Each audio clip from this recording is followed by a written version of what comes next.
Hello? Hello. Okay, so we are ready to begin. How are you doing today?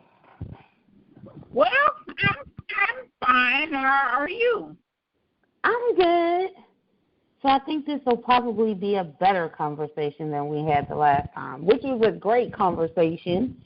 Oh, So I guess I'll get going. You ready?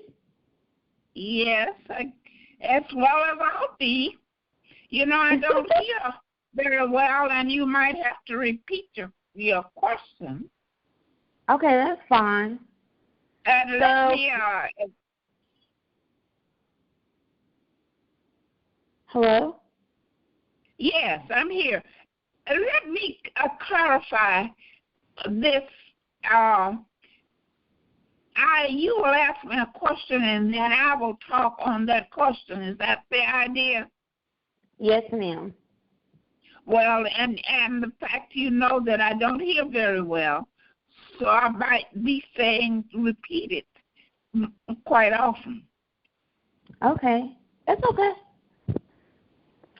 So we're about to get started. Today is July 1st, 2020, and it's now 2:11 p.m., and I am Kymberly Keeton, conducting a oral history with Miss Hertha Glenn of Austin, Texas. So, Miss Glenn, can you please pronounce your full name, including your middle name? Will you repeat that? Can you please pronounce your full name? Okay, Hertha, Hertha Auburn. My middle name is Auburn Webb Glenn. Hertha Auburn Webb Glenn. So Right. can you tell me what year and place you were born? I was born in 1920 in Lindale, Texas, Lindale, a suburb of Tyler, Texas.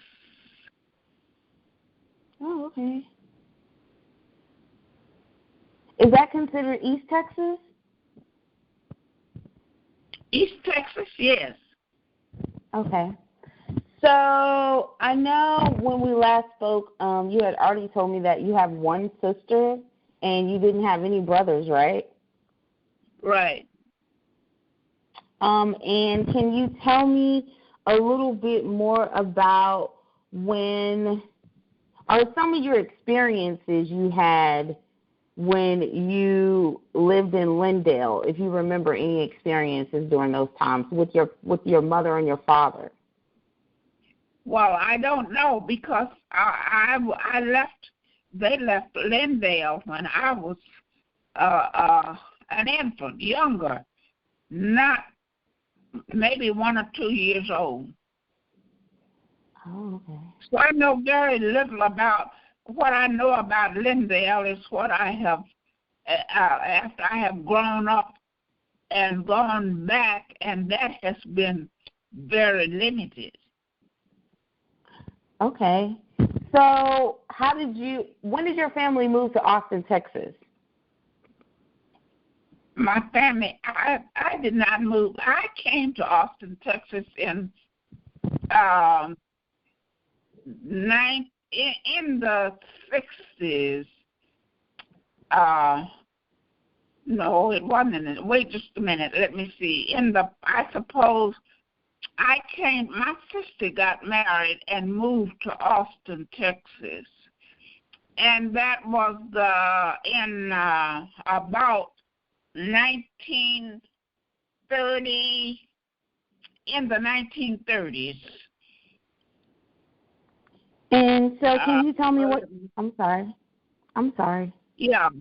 How I got to Austin is my experience and involvement in Austin, Texas did not start until I was an adult, a full adult. I came to Austin because my sister married. I grew up married and came to Austin in about in the maybe 40s. I came to Austin to attend Tillotson College in the 40s, about the 40s or 50s. I would have to think back and count on my fingers to know that. So can you tell me your father's and mother's name? My father's name was Joe, and my mother's name was Ola. Ola? Ola, yes. And do you remember Okay, I'm listening. Oh, I was about to give you her middle name, which was as unusual as my name, Valnisha. Ola, O-V. Her name was O-V. Beal. Her family name was Beal, B-E-A-L. Beal at Webb. My father's name was Joe Webb. Oh, okay. And what was your sister's name? Her what? What was your sister's name? What did she say? What was your sister's name? Oh, my sister's name was Celia. Celia O-G-Z-T-T-E Webb Glenn. Celia Gordon. Celia Webb Gordon. Were y'all very close, you and your sister? Were we close? Yes, ma'am. The thing about it, not in age, she was about 10 years older than I was, but we were good friends. If a 10-year-old bossing a little one. So, yes, we were close. Mm-hmm. All through the years, we were close. As if treating me as a baby, and she was always in charge. Oh, she was. So, when you decided to go to Tillotson College, well, first of all, didn't you go to Elsie Anderson? You attended Elsie Anderson High School, right? No, I did not attend Anderson High School. You see, I came to Austin. My first coming to Austin was on my way to Butler College, a junior college. When I finished high school in San Angelo, Texas, I came through Austin to visit my sister who married and lived here in Austin. And that's when I first came to Austin. And I did not come to Tillotson College until maybe the 50s, late 50s, 1950s, that I came to Tillotson College and started. In the meantime, I was already teaching. I had gotten from Butler College, a junior college. When you finished junior college then, as now, you can get a certificate to teach for so many years. And I had gotten that junior certificate, and I was able to teach after I finished Butler College.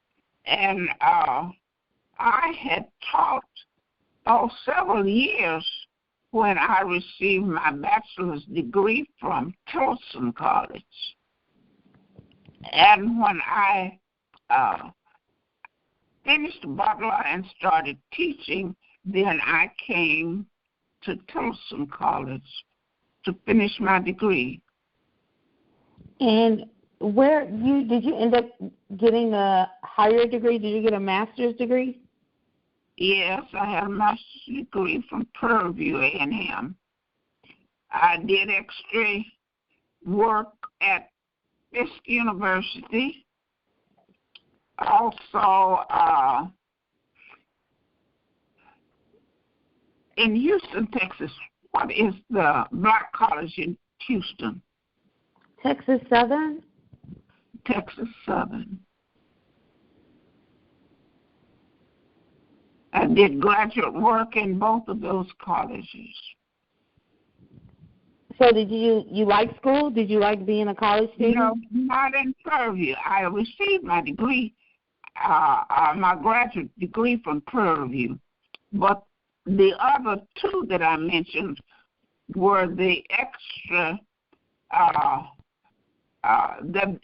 work I did after I had received my master's degree from Prairie View A&M. So when did you know that you wanted to be a teacher? Oh, well, there was no question about it. My mother and her sisters and her two sisters and my mother, and back then, that was the occupation to be. So I was just born to be a teacher. Do you remember some of your students? Do you still think about them sometimes? I said, do you still think about some of your students sometimes? Or do you remember any of them? Oh, yeah, I remember them. I hear from them. They keep up with me. And at this age, at 100, you know how old they must be. And some of them still call and check on me from all over the country, from California, from the East Coast to the West Coast. And some of them, they call several times through the year. I hear from them, some of them quite often. They even come to see me. Oh. So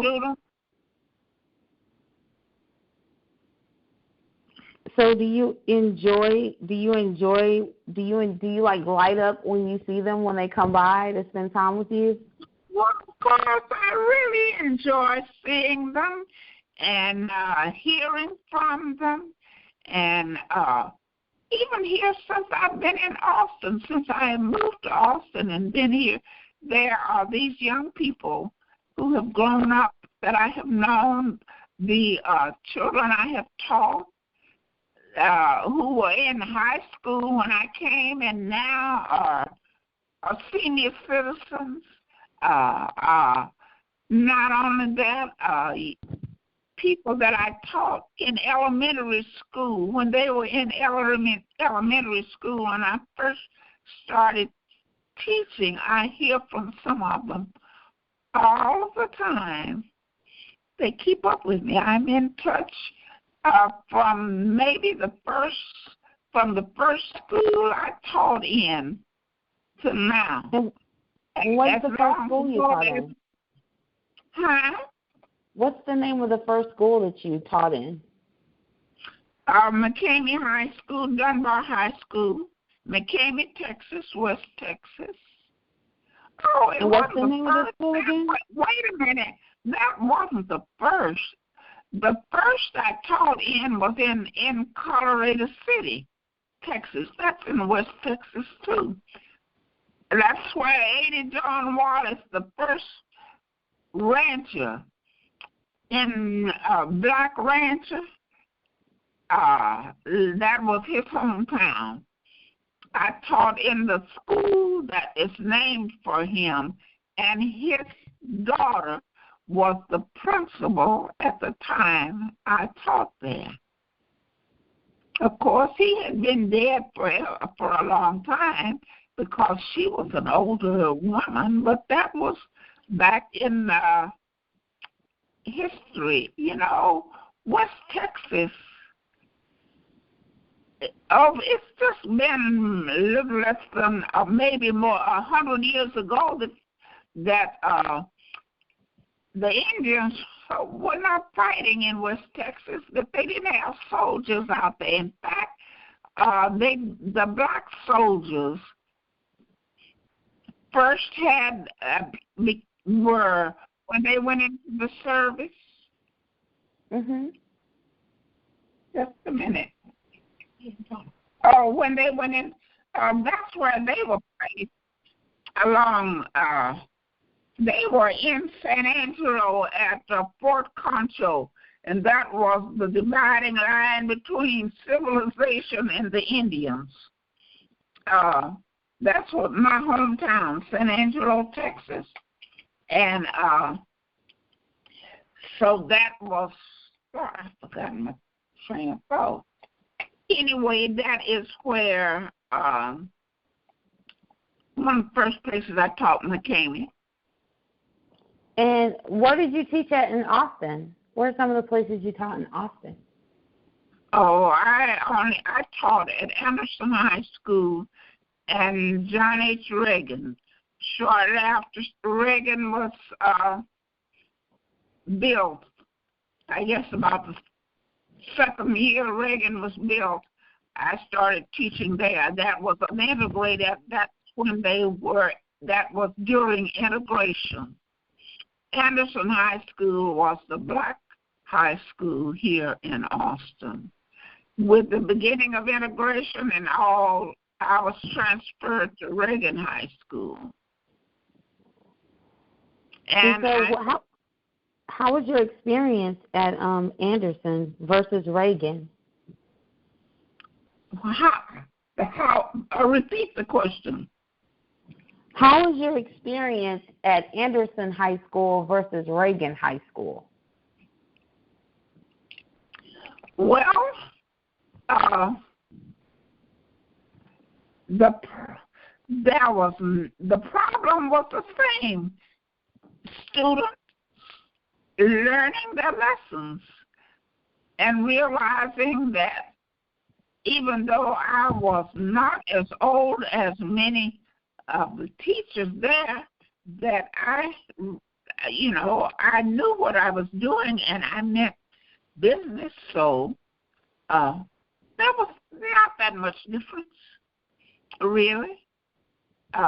Sometimes, and I never experienced disrespect, the fact that I was a black teacher.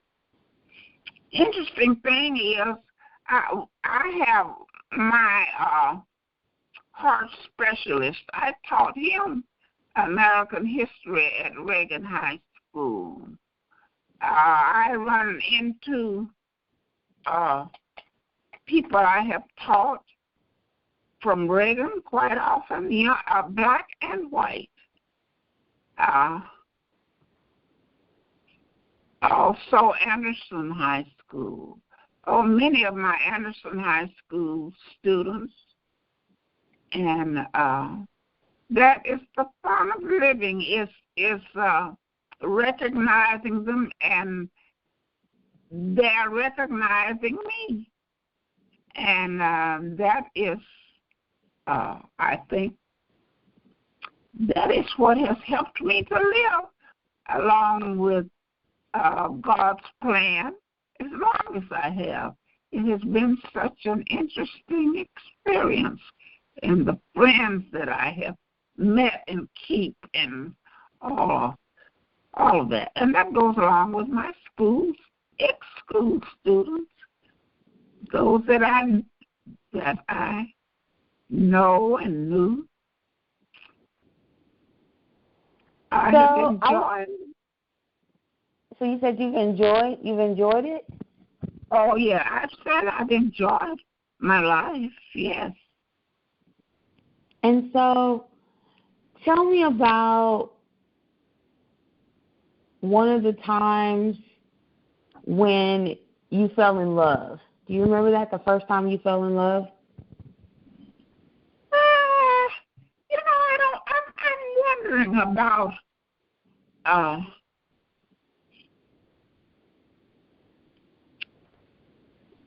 liked all the boys. But I can't remember. I guess my husband is about the only one I can remember that really caught my heart and attention, and I decided, well, that's the person I'm going to marry. But it was all fun, a part of growing in life, I think, courting, even in high school, you know. It was like, oh, I like him. Let me see if I can get him to like me and take him away from that girlfriend or what have you. You know, it was more or less a plaything until I really got serious. I guess, Glenn, it's been about the person, maybe the first person I was ever serious about. At this point, I can't remember any further back than that. Do you remember what year you got married? What year? Yes, ma'am. Is that what? I can't remember the year. I know it was in the 60s. To be perfectly frank, I can't remember. I have pictures and everything, but I don't know whether. Let me see if it was the last part of the 60s or the first part of the 70s. No, it wasn't. It must have been the latter part of the 60s. Because in the 70s, I was up here. Yeah, it was about mid-60s. I met him in San Antonio. We had friends in San Antonio and visited there. My sister and her family lived here in Austin, and we had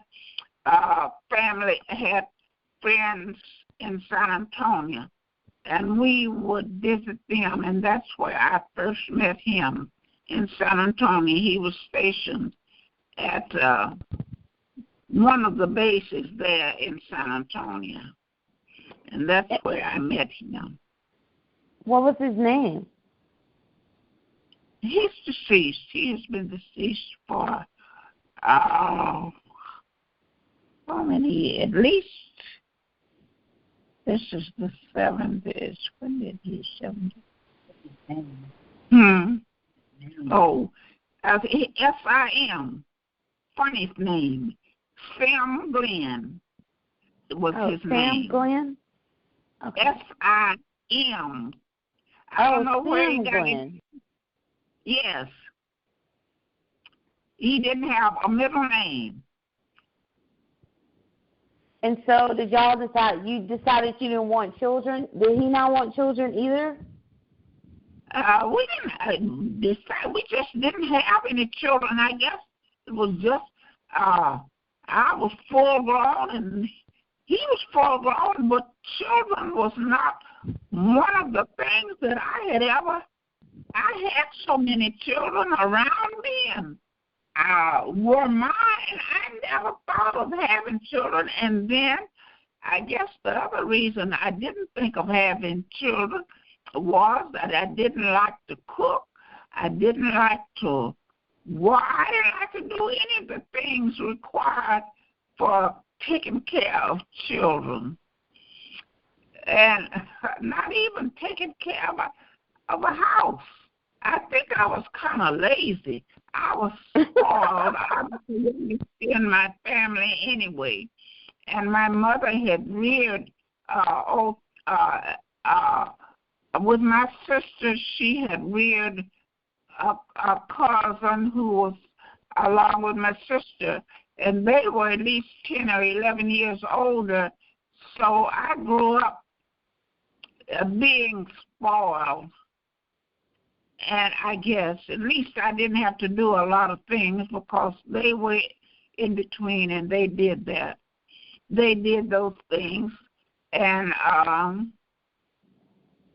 don't know. I just never did want. It didn't occur to me that I wanted to having any children. I was always working with children, you know.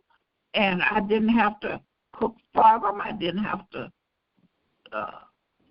I just worked with them and played with them and did all of that, and that was what I liked doing. I liked people. I liked working with children. I liked playing with children, and that's what my life is now, is my experience with those that I helped grow up, the children I helped grow in, even in my church, children that grew up, that I grew up working with and seeing grow up, the pleasure of sitting back and looking at their children and their children's children. That has been interesting and fun. But it never occurred to me, I don't think I can remember ever wanting any children to take care of, where I would have to be responsible for cleaning up and cooking and things like that. I've been fortunate enough that, I don't know, I just wasn't a very good housewife, I think. So let's go back a little bit. So did you happen to know your grandparents? Pardon? Did you happen to know your grandparents, your grandmother and your grandfather? No, I did not know. I didn't know grandparents at all personally. They were dead when I came along. Do you know anyone who was born a slave in your family? My grandfather had been. He was the personal slave of Governor Hubbard, governor of Texas. But it seems then that, well, in our reading, you know that children would have slaves that grew up with them, that they played with and took care of or did whatever. And my grandfather was Governor Hubbard's boy, slave boy. They grew up together. When he came, I think, the state of Georgia. And when they came here, of course, he brought him along with him. When he went to the Capitol, he went with him to the Capitol. He was his personal slave and body. And my mother mentioned the fact that he knew everything that went on because he sat around, he was his slave, his personal person who was around all the time to be told, if he wanted anything done, which means he listened to everything that they talked about and all, and he knew words, pronunciation of words and everything. And she and her sister, he was an advocate of learning, education, and what have you. And his sisters, she and her sisters, he made sure that they, went to the schools when they were open. That's after slavery. And he was no longer, Hubbard's slave, because when Hubbard was governor, after he was governor, he went to Japan, as an ambassador of the United States to Japan. And my grandfather did not go with him there. He stayed here, and he was allowed to purchase a certain amount of property, of Hubbard's property in East Texas, and that property is still in the family. But my grandfather was considered by the others. My mother said, like, oh, he knows everything that's happening. He's rich because he gets to listen to all the governor's statements and all of that. And they would, he would go to send them down to get Sunday paper every Sunday. And then he would go out on the front porch. They lived there in Tyler. And he would put his feet up on the post, rear back in his chair, and open his paper up like he was reading the paper. He couldn't read or write, but he knew that showed that you were educated if you could read and write. And he would go out and get that paper every Sunday, sit out on the front porch, reading the paper. And they would laugh at him because most of the time it was upside down. And he didn't even know the difference between being, just the paper open. So, but he was well aware of what was going on because he was around the governor and listened to him and listened to the discussions and everything. So, but he was not, didn't have schools for slaves, but he was wise, knew what was going on, knew that how important an education was, and made sure that they went to school. And when they'd read to him out of the paper and mispronounce a word, he would correct them and say, what am I sending you to school for? That's so-and-so. And that means that they did so-and-so and so, like that. So that was my grandfather. The only thing I know about him is what my mother, what they had told me, and then the picture. I have a picture of him. Mm-hmm. So were any of your family members involved in the civil rights movement of the Garvey era or with the Freedom Riders? Will you repeat that again? Were you or your family members involved in the civil rights movement or in the Garvey area or the Freedom Riders area? Not in the movement, not out marching, but talking about and teaching in the civil rights, of course, in school. That was what you were talking about, you, the kids, and everyone in the newspapers, that the early civil rights around during Martin Luther King and that movement, the involvement, of course, was talking, but I never marched. I never did march. In fact, I can't remember any marches in any place that I lived at the time. Like I can't remember any marches in West Texas. Not even in Austin. They may have had it, but I can't remember any civil rights marches here in Austin. Maybe they did it when I wasn't here, before the 50s and 60s. So what church do you attend? I attend Olivet Baptist Church on St. Bernard.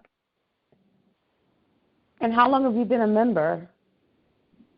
As long, let me see, when did I come to Austin? Maybe since, I guess, 65. I'm not sure. I'd have to stop and count it up on my fingers, but it was in that time during maybe the 63 or 4. My sister was a member when I came, and my uncle was a member, and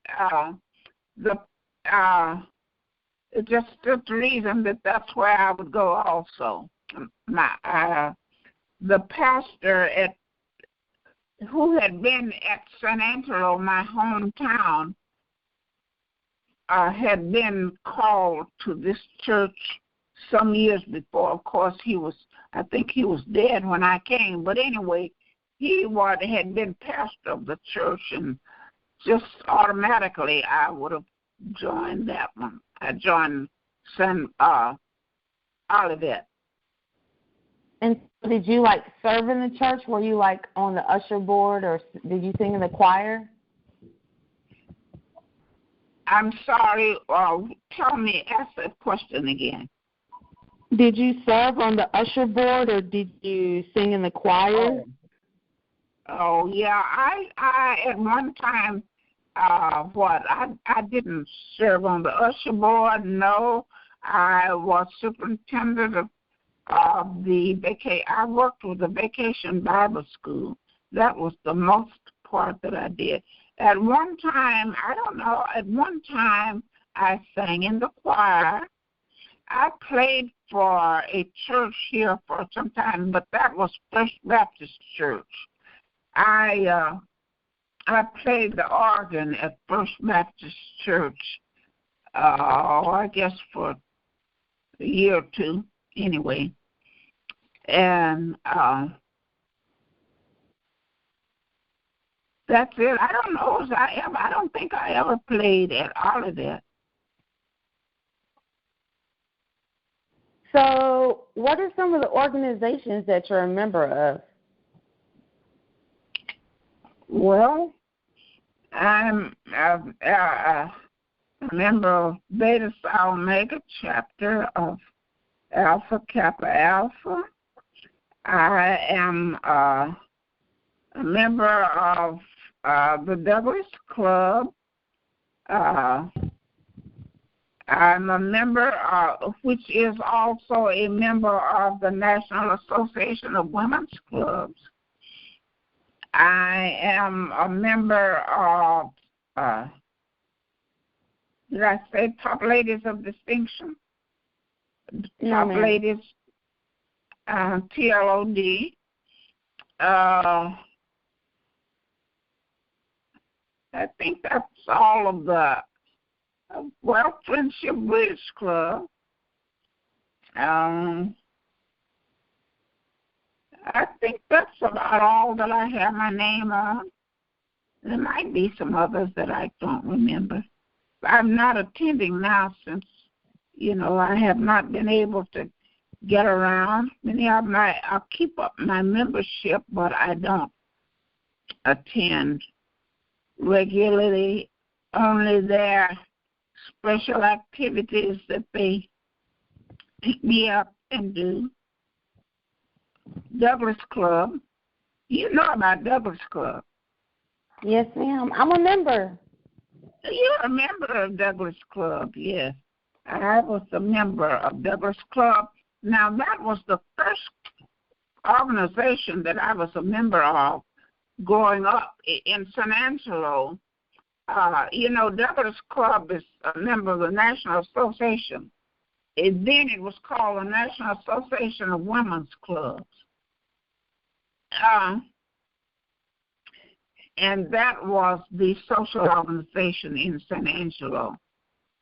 And my mother belonged, my sister belonged, when I just waited to get big enough so that I could belong and all of that. That was the one organization that I belonged to.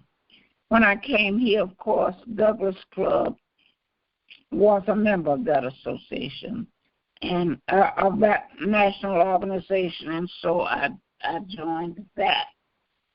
I think that's about it. I can't think of anything else that I belong to that right now. So what are some things that you like to eat? What are some of your favorite foods? Well, right now, I don't know. I don't have anything. I don't like to eat. I eat all the time. But I eat ice cream. I like ice cream. I eat it more than I ever did before, I think, because it's easier. All you do is just eat it. I like fruits. I never did like to cook. And I used to like to eat everything, but now because of health and teeth and everything and all of these other things, it's a little choicy about eating. And if I have to fix it, I eat anything. If I have to cook it, if I'm responsible, or if anybody else brings it. Right now, I'm not choicy. I eat anything that comes up. And I have good friends who always bring me food and see that I have food around and food to eat. And I eat it and go and thank them for bringing it. So I like most fruits. I like ice creams. What's your favorite ice cream? What's the favorite flavor that you like? So I'm sorry, what did you say? What's your favorite flavor of ice cream that you like? Oh, my favorite is vanilla, but I eat any kind. Yes. That's something that you don't have a favorite, or you just have to like it. Whatever comes up. I can't think of any flavor that I wouldn't like. So, do you drink coffee or do you drink tea? Oh, I drink both of them, but I drink coffee all the time, all day and at night. And I drink tea. I drink tea sometimes, but not as often as coffee. Coffee pot is usually on all day. Ooh. So, do you feel like at 100 years old you've done everything you wanted to do with your life? Oh, I can't think. I'm not thinking about it. Not something standing out in my mind. But I can't think of anything that I haven't done, that I regret not having done, or going, or what have you. You see, I was afraid to fly, always afraid to fly, which limited where I got. When I was younger, one of the things that was maybe I couldn't afford to. The first time I flew to Los Angeles. My aunt died, and she lived there alone. She had been there for years. I had visited her many times, even before when my father died. She came down. She lived then in Arizona, and I had not been. But after I grew up, then I could go out to visit her. I could travel alone and all, and I liked that. I liked riding the bus because the bus went through different cities, and they went downtown bus stations, and you got to see the city and the people and around. And so my favorite mode of travel was the bus. When she died, I was teaching at Anderson, and one of the teachers that was going to take, talking to me, and I told her about getting the bus. She said, when you get there, you won't be able to find your Aunt Swatty. It'll take that long. You better get on the airplane and get on over there. Well, that was my first airplane ride from Austin to Los Angeles.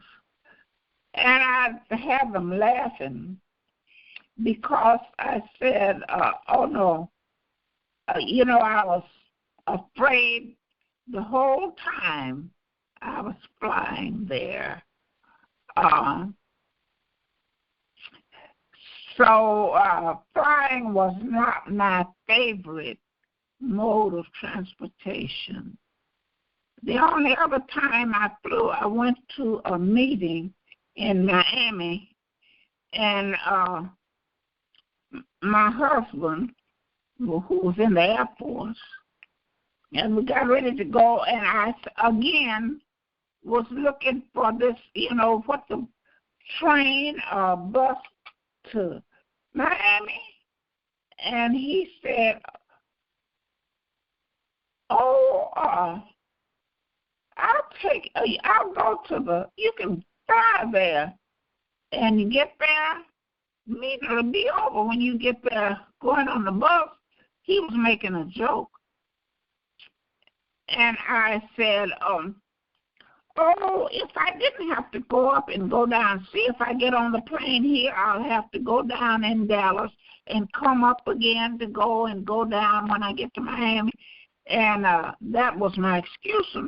And he, the going in, the going down, and taking off, I said, was the thing that upset me. He said, well, I'll tell you what I'll do. I'll drive you to Dallas, and you can get the plane there, and you won't have to you take off from Dallas and come down one time. And I know he is ashamed and didn't want his friends to know I was scared to fly. So I said, well, I went on and I kept my eyes closed and prayed all the way there. And to emphasize the fact that I was afraid, it went off in going into Miami. Was that in Los Angeles? It flew out over the bay and then came in, which means that I was flying over water too. And that amused me after I grew up and it was over and I wasn't going to do it anymore.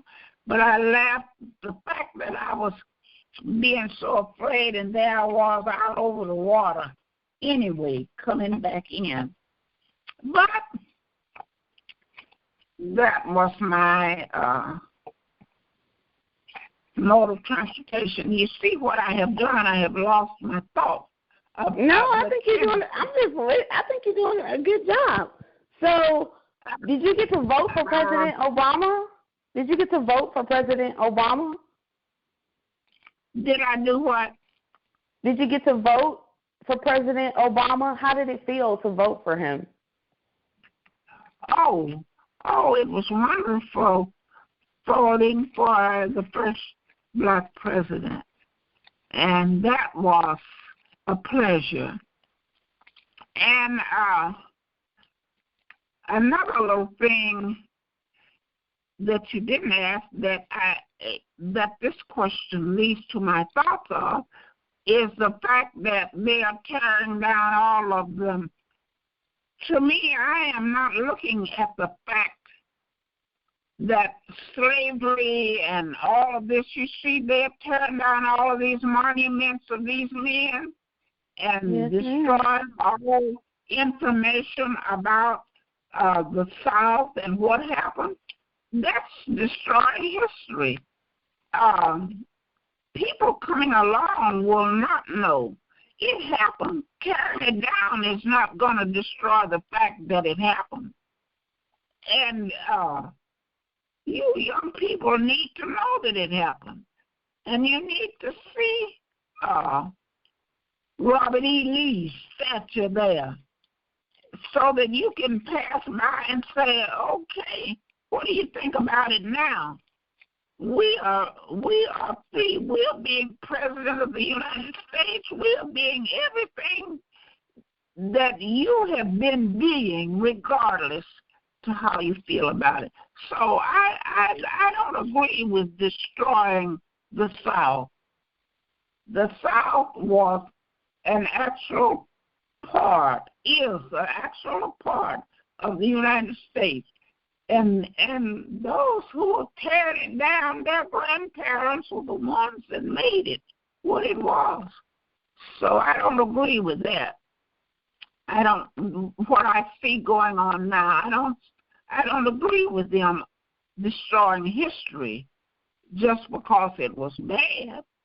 My goodness, we wouldn't get to see anything over in the Holy Land if they had destroyed everything that went wrong during Christ's time. Well, that's it's a part of history.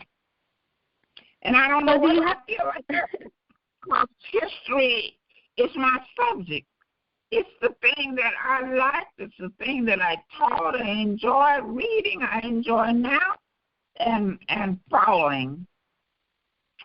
And I think it should be available for those who come after to know. So do you have anything that you want to say? Do you have any last words you want to share? Do I have anything what? Do you have any last words you want to share? Oh, the last words. Oh, no. The only thing, maybe I would like to have written it down and had you read it, and it would have been more organized, and I would have included more interesting things than I can think of right now off the top of my head. I would have had time to think about it. I'm sure there would have been some more interesting things that I could have mentioned, but I'm honored that you have wanted anything, and it has been a pleasure talking to you. Now, this is I'm experiencing these new things. I'm 100, but I'm experiencing the 101 things that are taking place, and so that's I don't know whether it would have been any better otherwise, but thanks very much for asking. Well, thank you so much, and I appreciate you taking your time to interview with me today for the Douglas Club's Oral History Archive, and I hope that you have a great remainder of your week and weekend. Well, thank you. I would like to have told you more about the National Association of Women's Clubs in this review, because that's what I had thought about. But I won't, include it in this book. But that's one of the things that... If you want to, you can. That's fine, if you want to. No. That could be another subject from somebody else that, an older member that has been in longer, that knows about Douglas Club. But ask them about the National Association of Women's Clubs, like how it got started. That was back in the very early days. You might have it in your history. Douglas Club history might be available. Not Douglas Club, but the National Association of Women's Clubs might be available somewhere for you to include in the archives. Okay. You might get it already. I actually just became a member. I became a member of the National Association of Women's Clubs. Yeah, well, you have it, I'm sure, because these were the first members. And you look around and see. I have some old. No, I don't. I don't know where it is anyway. But look in the archives. You probably have in the Douglas Club archives. You have some background of the National Association of Women's Clubs, I'm sure. I definitely can't wait to read them. I said I definitely can't wait to read them, read more about them. Oh, yeah. Well, I was glad to be of service. I hope it'll be